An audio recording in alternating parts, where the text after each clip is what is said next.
updates. Welcome to the deep dive. Look, if you're listening, you probably want the real story, quick, on the big Linux desktop fight.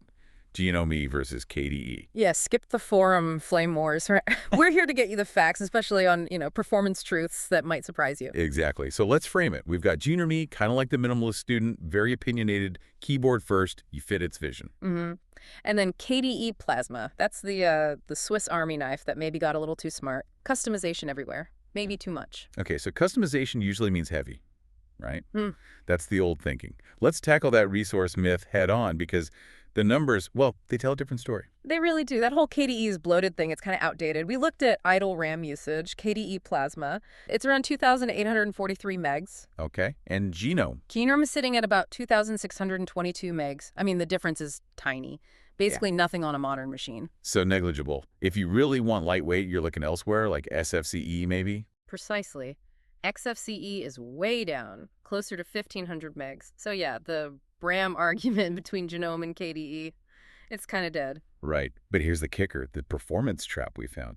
It's not RAM, it's the CPU, specifically with GNOME. Yeah, this was pretty wild. The research shows GNOME Shell can just sit there idling, using 10, sometimes 20% of your CPU constantly. Doing nothing. And then, this is the crazy part, just moving your mouse cursor. Can spike it. Reports say up to 40% CPU usage. Boom, just like that.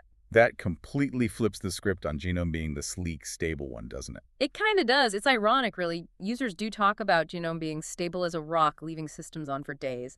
And that part's true, in a way. But stable only if you don't touch anything. If you live inside their exact vision. Exactly. The moment you want to add something, customized with extensions, that's where the stability breaks. Because every big update just wipes them out, right? Pretty much. They're not like proper plugins. The underlying GNOME Shell API, it changes so much. Extensions are more like patches. Temporary fixes on shaky ground. So you either conform or you're constantly fixing broken stuff. That's the trade-off. Now, KDE, it counters that with just options. So many options. Like changing the padding between icons at 3 a.m. if you really want to. Small chuckle. Yeah, exactly. Which sounds great, but for someone new, it's instant decision paralysis. Breeze or Oxygen themes, activities or virtual desktops. Two different ways to manage workspaces.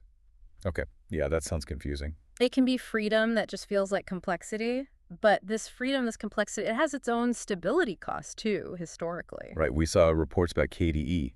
Things like race conditions, apps just crashing out of the blue. Or the whole desktop just disappearing after an update sometimes. KDE has had a reputation for being a bit more, let's say, brittle at times. You can't forget the Plasma 5.0 launch, can you? People No. apparently just ran away screaming. Chuckles. Well, maybe not screaming, but yeah, it was famously unstable. People definitely fled in droves looking for something that just worked. So it's a different kind of instability risk. Okay, so we have GNOME's steady CPU drain versus KDE's potential for random excitement. But there's one factor we haven't hit, and it's huge for some users. Accessibility. Ah, yes. This is critical because if you rely on assistive tech, the performance debate kind of goes out the window if you can't even use the desktop. And the sources are pretty clear here. GNOME seems to be the only real game in town for this. Largely, yes. It has proper integrated accessibility features built right in, screen readers that work, visual alerts, sound keys, click assist.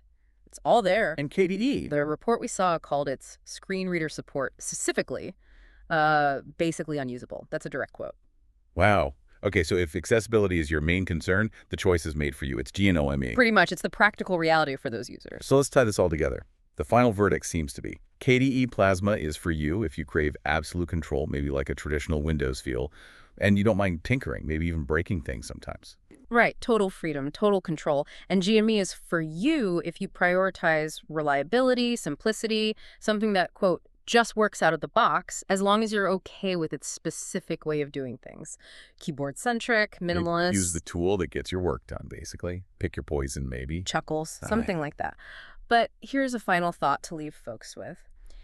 If both environments work, fundamentally, and yet people argue so passionately, what does this tell us about, the bigger picture? Is it this core human desire for control versus simplicity that drives these huge divides in all the tech we choose, phones, OS, everything? There's actually a really good question, control versus simplicity. Definitely something to chew on. Thanks for this deep dive.